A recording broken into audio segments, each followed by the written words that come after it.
ese koko bibiliya twamenye tuzi cyangwa se bibiliya abantu bakunze, bibiliya tuzi henda, bibiliya tuzi ko ifite agaciro kuko igiye kuzakurwaho, ese izavanwa, ese bizagenda gute, ni iki kigiye kuba kugira ngo iyo bibiliya ikurweho.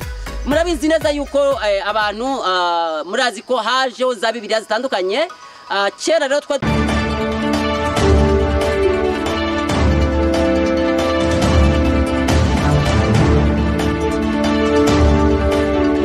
n'umunezero mwinshi kubana natwe muri bino bihe, kandi nzi neza yuko kubana natwe kuri Cyo Mission Channel ari byiza kandi ari by'agaciro, kandi ngushimira cyane ko ufata umwanya mwiza ukabana natwe ibihe nibihe. Reka rero ngushimire cyane wo kuri subscribe ugeze kuri channel bwa mbere, ukora subscribe, ariko nanone iyo usanzwe urakoze subscribe icyo usabwa no gukora share na comment kugira ngo bari natwe kuri iyo biganiro byacu bitambuka umunsi ku munsi. Reka rero ngushimire cyane wowe ukomeje kubana natwe kandi udutera intege, Imana igumugisha cyane. Reka rero tuganire kubijyanye n'irindi tangazo abakristo cyangwa se abizera Imana bakwiriye kuba bitegura cyangwa se bamenya, nuko mu minsi igiye kuza bibiliya zigiye gutwikwa cyangwa se zishanyirwe ku buryo uzajya wifuza kubona ukuntu bibiliya yasaga.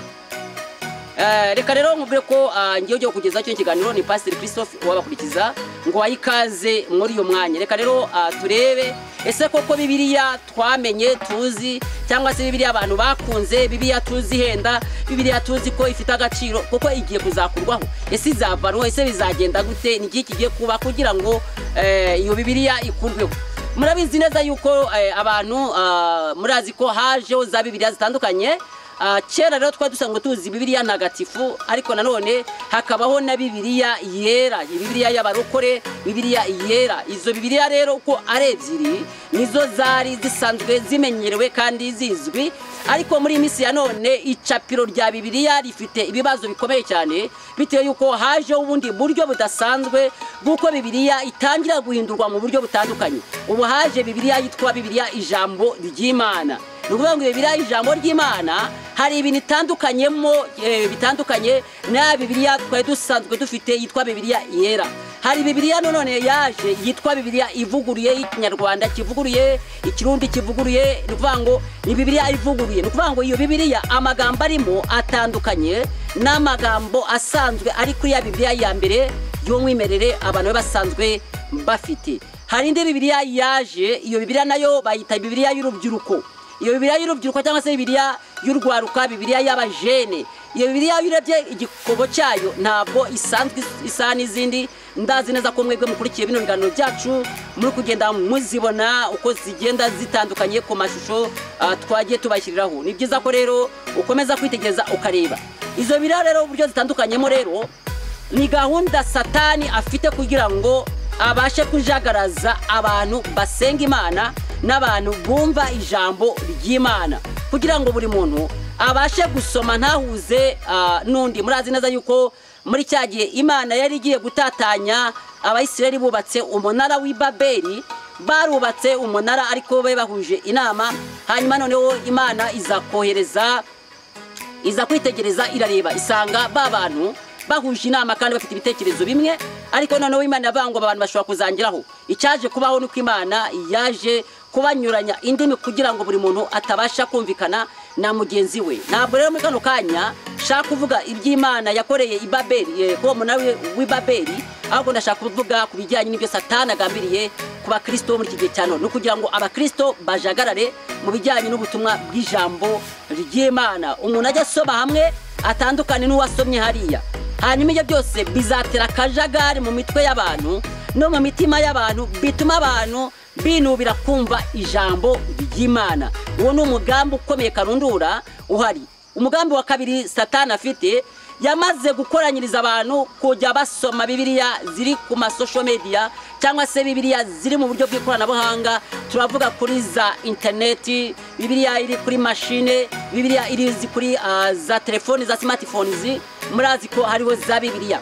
Izo bibiliya no kugira ngo iyo application igwireho za bibiliya nyinshi cyane, ndetse n'abakristo benshi bagane aho ngaho muri biye bya none musiga mubona ko muno musengero abakristo bagwiriye akeje ugasaba umuntu agitwara bibiliya ntagitwara indirimbo ahubwo arumva ijambo ry'Imana riciye kuri telefone yiwe ndetse rimwe na rimwe ikaza kumuviramo n'icyaha cyo kumurangaza. Ariko noneho rero nukugira ngo abantu bicwe mu mutwe be kugura bibiliya mbayireke mbayite ku bwabo, hanyuma igihe nikigera bazakanko basanga ya application ya bibiliya yavuye muri telefone, hanyuma iyo bibiliya ihere. Undi mugambi wa gatatu Satani afite nukugira ngo izo bibiliya zinjire mu buryo buri bwa application, hanyuma igaragare nka bibiliya ihendutse itafite amafaranga menshi. Kuri ko nyuma uguze telefone yawe ugashyiramo na bibiliya, ntabwo wakongera kugura bibiliya isanzwe cyo kugura ku mafaranga 10, 15, 20, 30, ntabwo waba ucyongera kugura iyo bibiliya, ahubwo wowe uzahitamo gukoresha bibiliya muri telefone. Bityo bizatuma za bibiliya zisanzwe cyangwa se nziza zimenyerewe abantu bazireka bazange bazinubire, icapiro ritangire kureka gukora izindi bibiliya cyangwa se gucapa izindi bibiliya. Ikizakurikiraho nuko izo bibiliya zizahagara cyangwa icapiro rihagarare, bitume abantu bakomeza gukurikirana za bibiliya ziri muri za internet cyangwa se muri za telefone zabo na za machine, hanyuma noneho apu bazayikure muri bamara kuyikuramo birangire nta muntu ugifite bibiliya. Reka rero dusome ijambo ry'Imana, hanyuma turebe iri jambo tuza gusorezaho. Ni ijambo ryanditswe mu gitabo cya Luka igice cya 11 ku murongo wa 28 tugeze ku murongo wawo wa 30. Haranditse ngo nawe aramusubiza ati ahubwo hahirwa abumva ijambo ry'Imana bakaryitondera.